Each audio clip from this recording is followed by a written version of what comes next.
తమిళనాడులోని కరూర్లో తమిళిగ వెట్రి కజగం పార్టీ అధ్యక్షుడు నటుడు విజయ్ నిర్వహించిన ర్యాలీలో తొక్కిసలాట జరిగి 41 మంది ప్రాణాలు కోల్పోయిన సంగతి తెలిసిందే.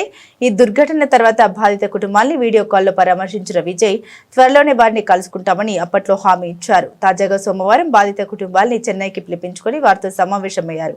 ప్రత్యేక బస్సులు ఏర్పాటు చేసి బాధిత కుటుంబ సభ్యుల్ని చెన్నైలోని మహాబలిపురంలో ఉన్న ఓ రిసార్ట్కు తరలించారు. ఈ సమావేశం కోసం టీవీకే పార్టీ రిసార్ట్లోని 50 గదుల్ని బుక్ చేసినట్లు సమాచారం. సెప్టెంబర్ 27న విజయ్ కరూర్లో నిర్వహించిన ప్రజల సభ తీవ్ర విషాదాన్ని నింపిన సంగతి తెలిసిందే. ఇక్కడ జరిగిన తొక్కిసలాటలో 41 మంది మృతి చెందగా 60 మందికి పైగా గాయపడ్డారు. తొక్కిసలాట జరిగిన వెంటనే విజయ్ ఆవేదన వ్యక్తం చేశారు. మృతి చెందిన ప్రతి కుటుంబానికి టీవీకే తరపున 20 లక్షల పరిహారాన్ని కూడా ప్రకటించారు. కరూర్ వెళ్లి బాధిత కుటుంబాన్ని స్వయంగా ఓదార్చేందుకు విజయ్ ప్రయత్నించారు.